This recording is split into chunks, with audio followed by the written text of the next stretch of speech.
गणेशाय नमः। प्यारे भक्तों, आज आप सभी श्रवण करेंगे भाद्रपद मास की गणेश चौथ की व्रत कथा। श्री पार्वती जी ने पूछा कि हे वत्स, भाद्रपद मास की चतुर्थी को कौन सा व्रत करना चाहिए, सो कहो। श्री गणेश जी ने कहा कि हे माता, भाद्रपद मास की चतुर्थी का व्रत महान पुण्य को देने वाला है। यह सब प्रकार के दुखों से रक्षा करने वाला है। इसे पूर्व विधि से करना चाहिए। मेरे इन विनायक, एकदंत, कृष्ण पिंग, गजानंद, लंबोदर, भालचंद्र, हेरंब, विकट, वक्रतुंड, आखुरथ, विघ्नराज, गणाधीप, वारा नामों से 12 मास तक चंद्रमा के उदय होने पर पूजा करें। अब इस व्रत की कथा का वर्णन करता हूँ, सो सुनो। पुरातन काल में अत्यंत श्रेष्ठ नल नामक राजा था। उसके दमयंती नाम की रानी थी।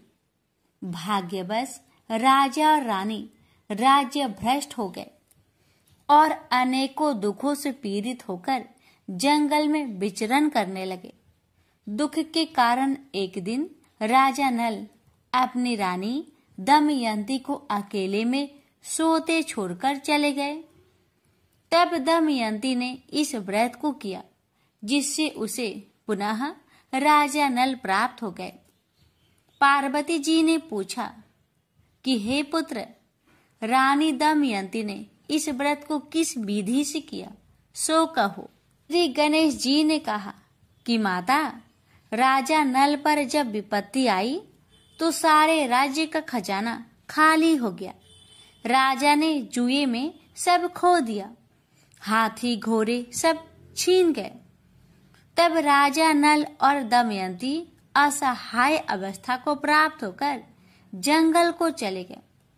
वहां पर देववश राजा और रानी भी बिछुड़ गए। राजा रानी अलग अलग घूमने लगे। विचरण करते हुए एक समय दमयंती को ऋषि सरभंग के दर्शन हुए। ऋषि सरभंग को दमयंती ने हाथ जोड़कर प्रणाम किया और विनम्र भाव से प्रार्थना की कि हे महर्षि, मेरे पति का मुझसे वियोग हो गया है। मैं अपने पति से पुनः किस प्रकार मिल सकूं, ऐसा कोई उपाय बताए। महर्षि सरभंग बोले कि देवी, तुम बड़ी श्रद्धा और भक्ति से भाद्रपद मास की चतुर्थी का व्रत किया करो। इस व्रत के प्रभाव से तुम्हारे पति तुम्हें वापस मिल जाएंगे। गणेश जी बोले कि हे माता, महर्षि सरभंग के कहने पर दमयंती ने भाद्रपद मास की चतुर्थी को व्रत करना आरंभ कर दिया। व्रत के प्रभाव से रानी को पति प्राप्त हो गए। फिर राजा नल और उनकी रानी दमयंती पुनः अपना राज्य प्राप्त कर सुखपूर्वक रहने लगे। श्री कृष्ण जी ने कहा कि धर्मराज, तुम भी यह व्रत करके गणेश जी की कृपा से अपना राज्य प्राप्त कर सुखपूर्वक रहो। यह व्रत संकट तथा दुखों को दूर कर समस्त सुखों को देने वाला है। प्रेम से बोलिए गणेश भगवान की जय। माता की कहानी। एक नगर में एक बूढ़ी माँ रहती थी। वह अपने बेटे की सलामती के लिए 12 महीनों की चौथ का व्रत करती थी। हर चौथ को पानसाड़ी से थोड़ा सा गुड़ और घी लाकर 4 लड्डू बनाती, एक बेटे को देती, एक से पूजा करती, एक हाथ कार के लिए निकालती और एक चांद उगने पर खुद खा लेती थी। एक बार उसका बेटा ताई से मिलने गया। ताई ने बैसाखी चौथ का व्रत रखा था। ताई से पूछा, माँ तो 12 चौथ करती है। ताई बोली, तेरी माँ तेरी कमाई से तरमाल खाने के लिए 12 चौथ करती है। तू परदेश जाए तो वह एक भी चौथ नहीं करेगी। लड़के को लगा ताई सच कह रही है। घर आकर माँ से कहा, मैं परदेश जा रहा हूँ, यहाँ तू मेरी कमाई खाने पीने में ही उड़ा देती है। माँ ने समझाकर रोकना चाहा, पर बेटा नहीं माना। माँ ने उसे साथ ले जाने के लिए चौथ माता के आंखें दिए और कहा, मुसीबत में ये आंखें तेरी मदद करेगी। वह आंखें लेकर रवाना हो गया। घूमते हुए एक नगर में पहुंचा। उसने देखा एक बूढ़ी माँ रोती जा रही थी और पुआ बनाते जा रही थी।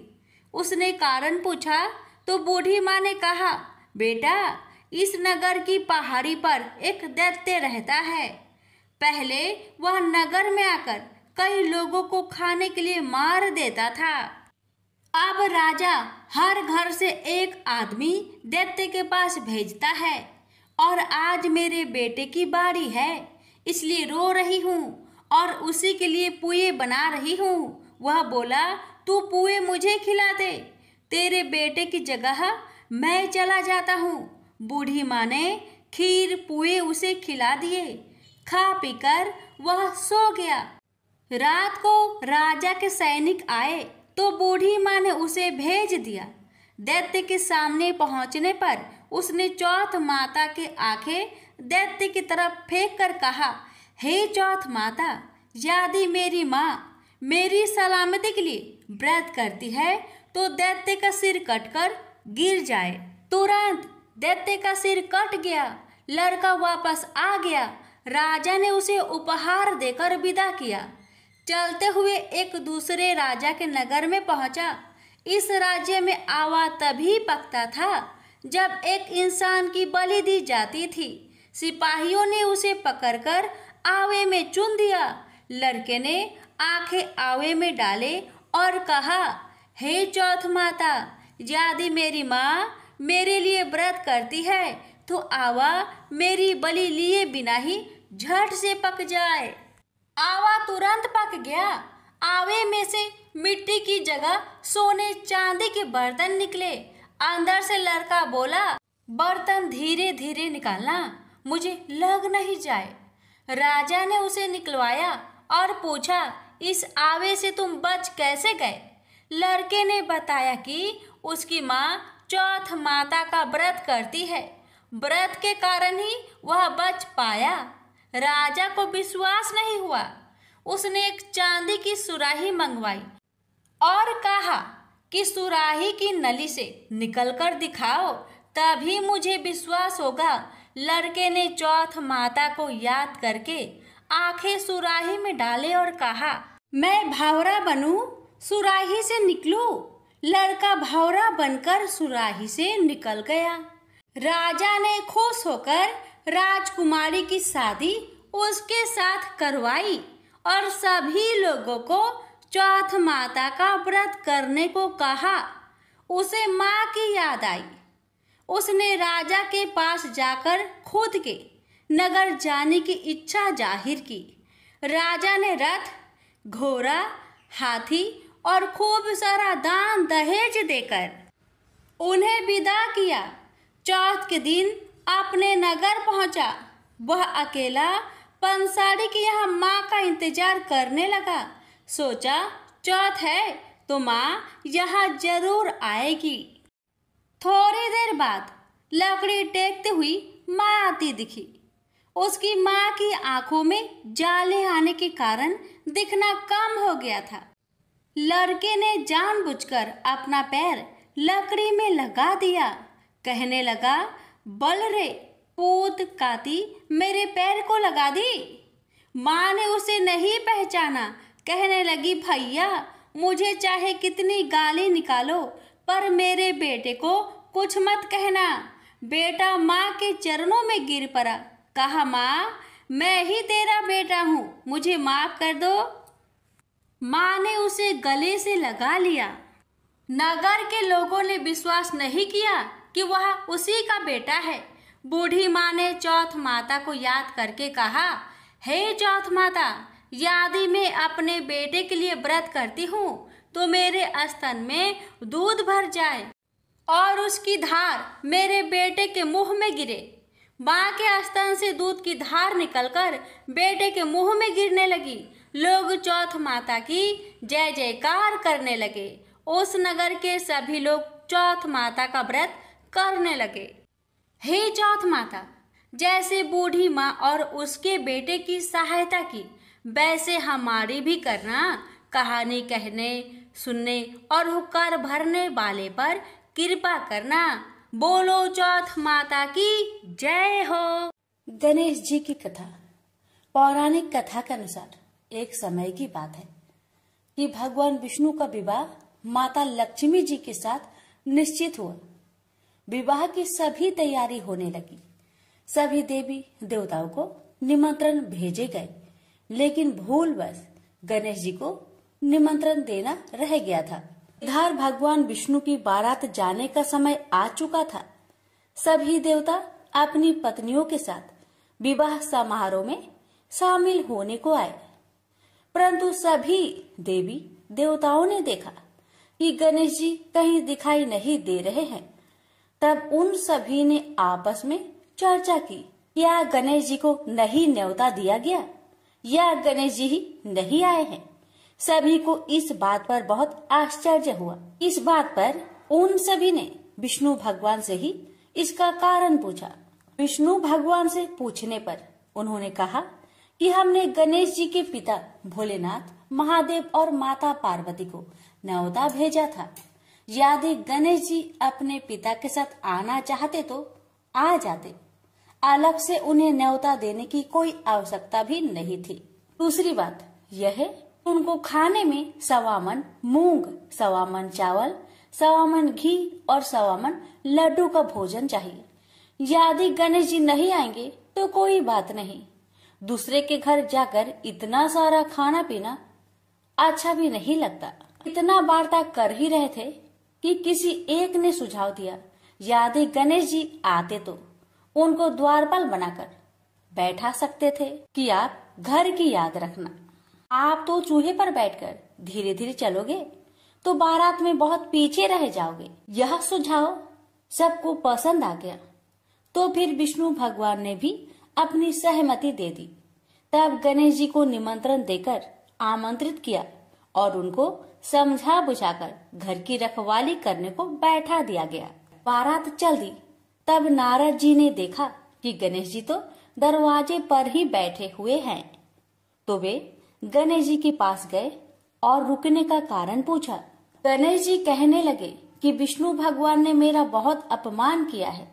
नारद जी ने कहा कि आप अपनी मूषक सेना आगे भेज दो तो वह रास्ता खोद देगी, जिससे उनके वाहन धरती में धंस जाएंगे। तब आपको सम्मान पूर्वक बुलाना पड़ेगा। अब तो गणेश जी ने अपनी मूषक सेना को आदेश दिया, जाओ, और सेना ने जमीन पोली कर दी। जब बारात वहां से निकली तो रथों के पहिए धरती में धंसने लगी। आप कोशिश की परंतु पहिए नहीं निकले। सभी ने अपने अपने उपाय किए परंतु पहिए तो नहीं निकले, बल्कि जगह जगह से टूटने लगे। किसी को समझ में नहीं आ रहा था कि अब क्या किया जाए। तब तो नारद जी ने आकर कहा, आप लोगों ने गणेश जी का अपमान किया, जिस कारण यह विघ्न आ रहे हैं। यदि उन्हें मनाकर लाया जाए तो आपका कार्य सिद्ध हो सकता है और यह संकट टल सकता है। शंकर भगवान ने अपने दूत नंदी को भेजा और वे गणेश जी को लेकर आए। गणेश जी का आदर सम्मान के साथ पूजन किया गया। फिर रथ के पहिए निकलने लगे और यह संकट टल गया।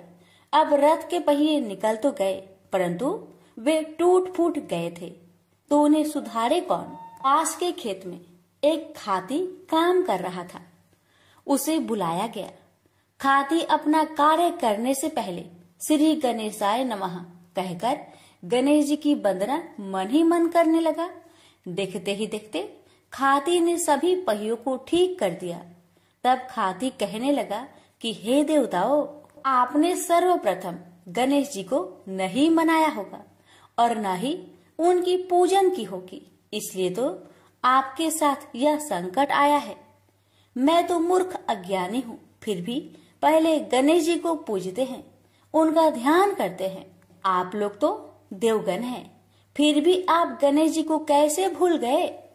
अब आप लोग भगवान श्री गणेश जी की जय बोलकर जाए तो आपके सब काम बन जाएंगे और कोई संकट भी नहीं आएगा। ऐसा कहते हुए बारात वहां से चल दी और विष्णु भगवान का लक्ष्मी जी के साथ विवाह संपन्न करा के सभी सकुशल घर लौट आए।